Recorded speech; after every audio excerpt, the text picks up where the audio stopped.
জীবন, এত দামি জীবন, এত দামি জীবন, এ সম্পর্কে আল্লাহ কি জিজ্ঞেস করবেন না? আল্লাহ জিজ্ঞেস করবেন না? আল্লাহ জিজ্ঞেস করবেন। এই জন্য বিশ্বনবী সাল্লাল্লাহু আলাইহি ওয়াসাল্লাম বলেছেন, আমার উম্মতের দল শোনো, কিয়ামতের ময়দানে তোমাদেরকে 5টি প্রশ্ন জিজ্ঞাসা না করে কিয়ামতের ময়দান থেকে একটি পা ফেলার সুযোগ দেওয়া হবে না। আগে 5টা প্রশ্নের জবাব দে, তারপরে পা ফেল, এর আগে নয়।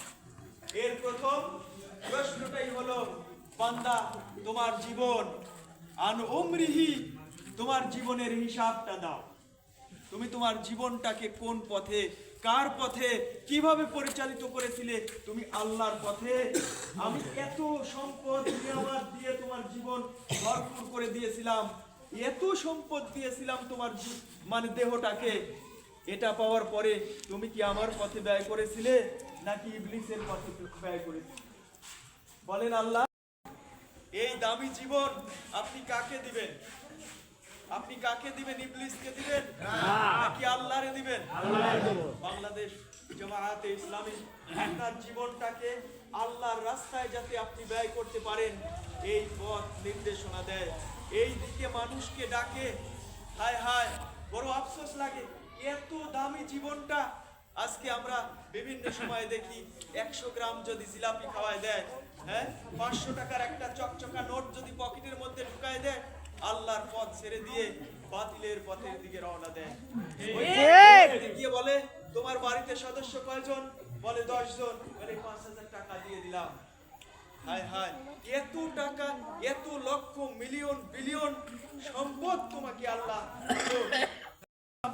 এত দামি অন্তর দিলাম, তোরা চিন্তা ভাবনা করে দেখলি না?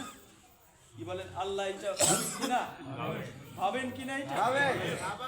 এরকম কি হওয়া যাবে না যে আপনার হাতে আছে আলাদা চেরাগ, ওই চেরাগটা বাদামওয়ালা, বাদাম বলে 100 গ্রাম বাদাম দিলেই তো তোমাকে এটা দিয়ে দেওয়া হবে, আর তুমি বাদামওয়ালাকে তোমার আলাদিনের চেরাগটা দিয়ে দিলে।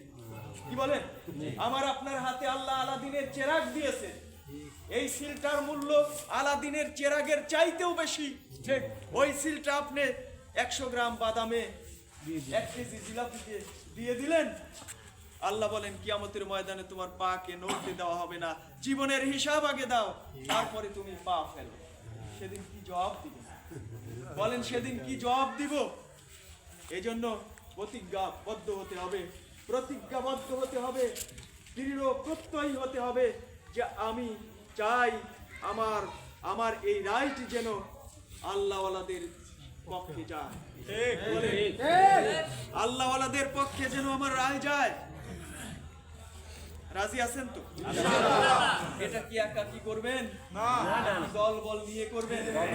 আজকে আমার অন্তরটা ভরে গেছে যে সামান্য একটু ডাকা হয়েছে আল্লাহর অলির গ্রাম হাদল, যেই গ্রামে নৌকা বাইজের জন্য ডাক দিলে হাজার হাজার মানুষ সমাগম হয়ে যায়, শত শত মানুষ সমাগম হয়। আল্লাহর ওলিরা কি এই জন্য হাদল মাদ্রাসা প্রতিষ্ঠিত করেছিলেন? বলেন এই জন্য? আপনারা আল্লাহর ওলি হবে, আল্লাহওয়ালা মানুষদের পথে যদি চলেন, হাসর হবে তাদের সাথে। বাংলাদেশ জামাতে ইসলামীতে আসার কোনো প্রয়োজন নাই। যদি মনে করেন এই গ্রামের মধ্যে ওই হাফিজুর রহমান সবচাইতে খারাপ ছেলে, ওর যে পথে ডাকে ও পথে যাওয়া যাবে না। মাওলানা আনসার আলী সাহেব হাদল গ্রামের মধ্যে খারাপ লোক, ওর পথে যাওয়া যাবে না। মাওলানা রবিউল এই গ্রামের মধ্যে সবচাইতে খারাপ ছেলে, খারাপ যুবক কাল থেকেই দেখতেছি খারাপ, ছাত্রকাল থেকে ও ডাকতেছে যে পথে, ও পথে যাওয়া যাবে না। মাওলানা মতিউর রহমান, মাওলানা আতাউল্লাহ গালেব, এরকম নামি দামি আলেম ওলামারা, আপনি যদি মনে করেন এরা হলে সমাজের খারাপ মানুষ, তাহলে এ পথে আসার দরকার নেই। বলেন, এই মানুষগুলোই আপনাদের ডাকতেছে, এই মানুষগুলোই আপনাদেরকে জান্নাতের পথে জান্নাতি হওয়ার জন্য, একটা জান্নাতি সমাজ কায়েম করার জন্য, একটা সমাজ কায়েম করার জন্য আপনাদের ডাকতেছে। সবাই মিলে একেবারে পরিবারের মানুষ, আত্মীয় স্বজন, গ্রামবাসী, বন্ধু বান্ধব সবাইকে নিয়ে এ পথে আসেন। আল্লাহ তাআলা আমাদের উপরে খুশি হবেন। আমাদের ভবিষ্যৎ প্রজন্মকে একটা সুন্দর পৃথিবী উপহার দিয়ে যেতে হবে। বলেন একটা সময় এই গ্রামে জাহান্নামী পরিবেশ ছিল না? ছিল না? 24 তারিখের আগ পর্যন্ত, তারও বহু আগ পর্যন্ত এই গ্রামে আমরা ভয়ঙ্কর পরিবেশ দেখেছি। আমরা সেই পরিবেশ কি আর চাই? না, আমরা চাই না। আল্লাহ তাআলা আমাদের সকলের এই ত্যাগ, কোরবানি, ওই যে আমার দেলোয়ার বলল যে এ পথে আসলে কয়েকটা জিনিস দিতে হবে। আল্লাহ বলেন ইন্নাল্লাহা আশতারা মিনাল মুমিনিনা আনফুসাহুম ওয়া আমওয়ালাহুম বিআন্না লাহুমুল জান্নাহ। আপনারা জান্নাত চান তো? চান তো? আল্লাহ বলেন কাজ করতে হবে। ইন্নাল্লাহা আশতারা, আল্লাহ কিনে নিয়েছে। আল্লাহ বলেন আমি কিনেছি তোমাদের জীবন, তোমাদের সম্পদ, আর বিনিময় হিসাবে আমি দেব তোমাদের জান্নাত। আর কি চান? জান্নাত ছাড়া আর কি চাওয়ার আছে? আল্লাহ যেন আমাদের ওই জান্নাত কেনার তৌফিক দান করেন। আসসালামু আলাইকুম ওয়া রাহমাতুল্লাহি ওয়া বারাকাতুহু। মাশাআল্লাহ।